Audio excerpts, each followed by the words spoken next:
আকাশবাণী শিলচর আঞ্চলিক সংবাদ পড়ছি মণিদীপা দেব। আজকের বিশেষ বিশেষ খবর হলো, নতুন শিক্ষানীতি দেশের ছাত্রছাত্রীদের স্বাবলম্বী করে তোলার ক্ষেত্রে গুরুত্বপূর্ণ ভূমিকা পালন করবে বলে প্রধানমন্ত্রী নরেন্দ্র মোদীর মন্তব্য। কোভিড-19 প্রাদুর্ভাব রোধ করার উদ্দেশ্যে রাজ্য জুড়ে ব্যাপক হারে কোভিড পরীক্ষা অব্যাহত। বরাক উপত্যকায় আজ নতুন করে 346 জন কোভিড-19 আক্রান্ত। ভারতে কোভিড-19 আক্রান্ত হয়ে আরোগ্য লাভের হার 67.98% বৃদ্ধি। দেশের অন্যান্য অংশের সঙ্গে আসামেও জাতীয় হস্ততাঁত দিবস পালিত এবং বরাক উপত্যকায়ও আজ 22শে শ্রাবণ কবিগুরুর প্রয়াণ দিবসে তার প্রতি গভীর শ্রদ্ধা নিবেদন। এখন বিস্তারিত খবর। প্রধানমন্ত্রী নরেন্দ্র মোদী বলেছেন যে নতুন শিক্ষানীতি দেশের ছাত্রছাত্রীকে স্বাবলম্বী করার ক্ষেত্রে গুরুত্বপূর্ণ ভূমিকা পালন করবে। ভিডিও কনফারেন্সিং ব্যবস্থার মাধ্যমে জাতীয় শিক্ষানীতি সম্মেলনে ভাষণ প্রসঙ্গে প্রধানমন্ত্রী এই কথা জানান। জাতীয় শিক্ষানীতি সর্বাঙ্গীনভাবে কার্যকরী করার উপর গুরুত্ব আরোপ করে প্রধানমন্ত্রী বলেন যে এই সম্মেলন শিক্ষানীতি কার্যকর করার ক্ষেত্রে প্রয়োজনীয় তথ্য সরবরাহ করবে। দেশের শিক্ষা ব্যবস্থা আন্তর্জাতিক মানের হতে হবে বলে উল্লেখ করে প্রধানমন্ত্রী পুনরায় বলেন যে ছাত্রছাত্রী ও যুব প্রজন্মকে নিজেদের সেই পর্যায়ে নিয়ে যেতে হবে। আঞ্চলিক ভাষা শিক্ষাদান করার উপর গুরুত্ব আরোপ করে তিনি বলেন যে আঞ্চলিক ভাষা শিক্ষাদান প্রতিটি ক্ষেত্রে ছাত্রছাত্রীকে সহায়তা করবে। প্রাক্তন রাষ্ট্রপতি এপিজে আব্দুল কালামের উদ্ধৃতি দিয়ে প্রধানমন্ত্রী বলেন যে শিক্ষার উদ্দেশ্য হল ভালো মানুষ গড়ে তোলা।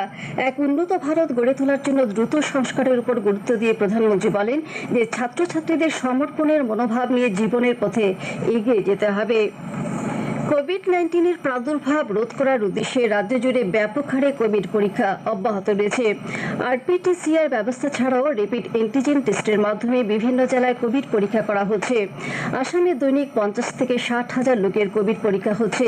রাজ্যের স্বাস্থ্য প্রতিমন্ত্রী পীযূষ হাজারিকা বলেছেন যে আসামে কোভিড পরীক্ষার সংখ্যা বৃদ্ধি করার ফলে দ্রুতভাবে এই রোগে আক্রান্ত লোক ধরা পড়ছে, তবে প্রতিদিন আক্রান্তের সংখ্যা হ্রাস পাচ্ছে বলে তিনি জানান। বরাক উপত্যকায় আজ নতুন করে 346 জন কোভিড-19 আক্রান্ত হয়েছেন। কাছাড় জেলায় আজ সন্ধ্যা 7টা পর্যন্ত আরো 225 জনের দেহে কোভিড-19 সংক্রমণ ধরা পড়েছে বলে নিশ্চিত করা হয়েছে। এর মধ্যে র্যাপিড টেস্টের মাধ্যমে 212 জনকে চিহ্নিত করা হয়েছে। সোয়াব টেস্টের মাধ্যমে 13 জনকে চিহ্নিত করা হয়েছে। আজ জেলায় 2000-এর বেশি র্যাপিড অ্যান্টিজেন টেস্ট করা হয়েছে। এদিকে জেলায় শনি ও রবিবার যথারীতি সাপ্তাহিক লকডাউন চলবে। কাছের জেলায় পুনরায় সম্পূর্ণ লকডাউনের খবর জেলা প্রশাসন থেকে খণ্ডন করা হয়েছে। জাতীয় স্বাস্থ্য অভিযানের মিডিয়া বিশেষজ্ঞ সুমন চৌধুরী জানিয়েছেন যে বণিক সংস্থা থেকে লকডাউনের দাবি জানানো হলেও জেলা প্রশাসন থেকে এ ব্যাপারে কোনো সিদ্ধান্ত নেওয়া হয়নি। জনসাধারণকে গুজবে কান না দিতে আহ্বান জানানো হয়েছে। করিমগঞ্জ জেলায় আজ আরো 58 জন কোভিড-19 আক্রান্ত হয়েছেন। আজ 8 জনকে সুস্থ হওয়ার পর ছেড়ে দেওয়া হয়েছে। হাইলাকান্দি জেলায় আজ নতুন করে আরো 63 জনের দেহে কোভিড-19 সংক্রমণ ধরা পড়েছে। এর মধ্যে র্যাপিড অ্যান্টিজেন টেস্টের মাধ্যমে 58 জনের দেহে কোভিড-19 সংক্রমণ ধরা পড়েছে। জেলায় মোট আক্রান্তের সংখ্যা 1248 জনে বৃদ্ধি পেয়েছে। আজ 20 জনকে সুস্থ হওয়ার পর হাসপাতাল থেকে ছেড়ে দেওয়া হয়েছে। জেলায় বর্তমানে 328 জন চিকিৎসাধীন রয়েছেন।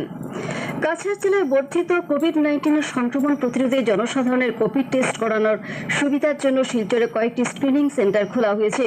এগুলি হল শিলচর লিংক রোডে টিচার্স ট্রেনিং কলেজ, রংপুরে মহামায়া এলপি স্কুল ও সোনাই রোডে হোলি ক্রস স্কুল। এদিকে কাছাড়ের উপায়ুক্ত কীর্তি চালি আজ শিলচরে অতিরিক্ত উপায়ুক্ত, স্বাস্থ্য পরিষেবার যুগ্ম সঞ্চালক, চক্র আধিকারিক, জাতীয় স্বাস্থ্য অভিযানের আধিকারিকদের উপস্থিতিতে কাছাড়ে কোভিড-19 পরিপ্রেক্ষিতে উদ্ভূত পরিস্থিতি নিয়ে পর্যালোচনা করেন। শ্রীমতী জাল্লি সমগ্র জেলায় করোনা সংক্রমণ রোধে র্যাপিড অ্যান্টিজেন টেস্ট করাতে নির্দেশ দেন। তিনি বাজার, চা বাগান ইত্যাদি অঞ্চলে এই টেস্ট করতে নির্দেশ দেন।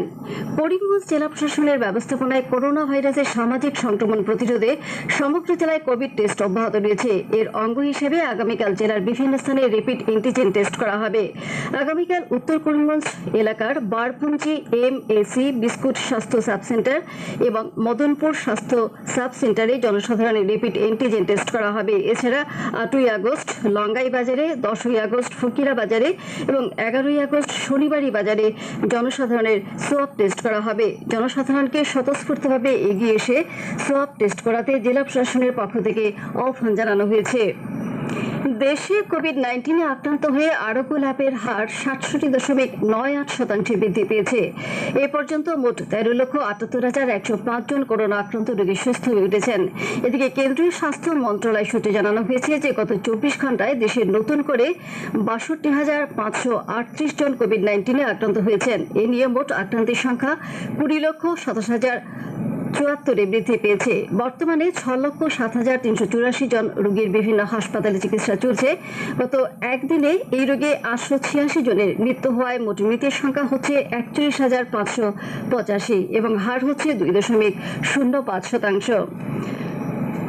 ত্রিপুরায় গতকাল 6 জন করোনা রোগীর মৃত্যু হয়েছে। রাজ্যে একদিনে এই সংখ্যা হচ্ছে সর্বাধিক। এ নিয়ে মোট মৃতের সংখ্যা 36 বৃদ্ধি পেয়েছে। এই বর্ধিত সংখ্যার ক্ষেত্রে উত্তর পূর্বাঞ্চলের মধ্যে ত্রিপুরা হচ্ছে দ্বিতীয় রাজ্য। প্রথম স্থানে রয়েছে আসাম। ত্রিপুরায় এ পর্যন্ত 3,860 জন করোনা রোগী সুস্থ হয়ে উঠেছেন। মিজোরামে আজ আরও 19 জনের শরীরে কোভিড-19 সংক্রমণ ধরা পড়েছে। এর মধ্যে 18 জন হচ্ছেন ট্রাক ড্রাইভার এবং একজন সাধারণ লোক। আজ 320 জনের র্যাপিড অ্যান্টিজেন টেস্টের পর 19 জনের শরীরে এই সংক্রমণ ধরা পড়ে। সরকারি সূত্রে জানানো হয়েছে যে রাজ্যে এ পর্যন্ত 539 জন করোনা রোগে আক্রান্ত হয়েছেন। 251 জনের চিকিৎসা চলছে এবং 288 জন সুস্থ হয়ে ফিরে গেছেন। করোনা সংক্রমণের পরিপ্রেক্ষিতে মণিপুর সরকার আগামী 15ই আগস্ট পর্যন্ত লকডাউন ও সান্ধ্য আইনের মেয়াদ বৃদ্ধি করেছে। মুখ্যমন্ত্রী এন বীরেন সিং এর পৌরোহিত্যে গতকাল অনুষ্ঠিত মন্ত্রিসভার বৈঠকে পরিস্থিতি পর্যালোচনা করে আগামী 15ই আগস্ট পর্যন্ত লকডাউন বৃদ্ধির সিদ্ধান্ত গ্রহণ করা হয়। রাজ্যের মুখ্য সচিবের জারি করা এক সরকারি নির্দেশে বলা হয়েছে যে এই সময় কয়েকটি ক্ষেত্রে নিয়ম নীতি কিছুটা শিথিল করা হয়েছে।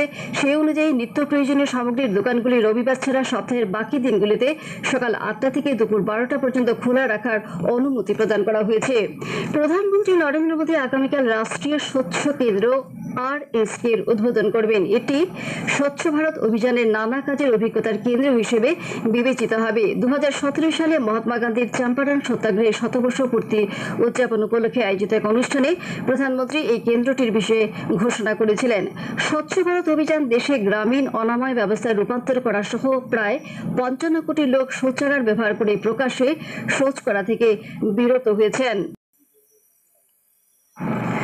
সমগ্র দেশে আজ জাতীয় হস্ততাঁত দিবস পালন করা হয়েছে। এ উপলক্ষে প্রধানমন্ত্রী নরেন্দ্র মোদী দেশের হস্ততাঁত ও শিল্প ক্ষেত্রে জড়িত লোকেদের শুভেচ্ছা জ্ঞাপন করেছেন। কেন্দ্রীয় হস্ততাঁত ও বস্ত্রশিল্পী বস্ত্রমন্ত্রী স্মৃতি ইরানি এই দিবস উপলক্ষে হস্ততাঁত শিল্প প্রসারের উদ্দেশ্যে একটি মোবাইল অ্যাপ ও পোর্টালের সূচনা করেন।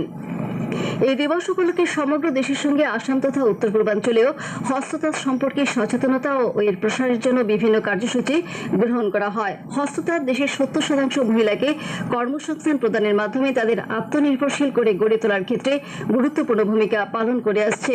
দেশের গৌরবময় সাংস্কৃতিক ঐতিহ্যের প্রতীক হিসেবে চিহ্নিত এই দিবস 1905 সালের স্বদেশী আন্দোলনের স্মৃতিতে পালন করা হয়। উল্লেখ্য, ভারতের 50% হস্ততাঁতের সঙ্গে জড়িত লোক হচ্ছে উত্তর পূর্বাঞ্চলের। আজ 22 শ্রাবণ কবিগুরু রবীন্দ্রনাথ ঠাকুরের প্রয়াণ দিবস। বরাক উপত্যকায়ও আজ এই দিবস পালন করা হচ্ছে। তবে করোনা আবহে অন্যবারের মতো প্রকাশ্য অনুষ্ঠান না হলেও আজ ভার্চুয়ালি নানা অনুষ্ঠানের মাধ্যমে কবিকে শ্রদ্ধা জানানো হচ্ছে। শিলচরের সাংস্কৃতিক সংস্থা সমকালের উদ্যোগে কবিগুরুর প্রয়াণ দিবস উপলক্ষে গতকাল থেকে 3 দিনের ভার্চুয়ালি অনুষ্ঠানের আয়োজন করা হয়েছে। এছাড়াও শিলচরের সম্মিলিত সাংস্কৃতিক মঞ্চ সহ অন্যান্য সংস্থা ও সংগঠন আজ এই দিবসে কবিগুরুকে শ্রদ্ধা নিবেদন করতে নানা কার্যসূচি গ্রহণ করেছে। আসাম সরকার শোনিতপুর জেলার ঠেলামারার গরু ডুবাতে সংঘটিত হিংসাত্মক ঘটনার তদন্তের নির্দেশ দিয়েছে। মুখ্যমন্ত্রী সর্বানন্দ সোনোয়াল গতকাল এই কথা ঘোষণা করে এই ঘটনার তদন্তের দায়িত্ব আসাম পুলিশের সঞ্চালক প্রধান ভাস্কর জ্যোতি মহন্তকে প্রদান করেছেন। তিনি জনসাধারণকে সর্বাবস্থায় শান্তি সম্প্রীতি অক্ষুণ্ণ রাখার আহ্বান জানিয়েছেন।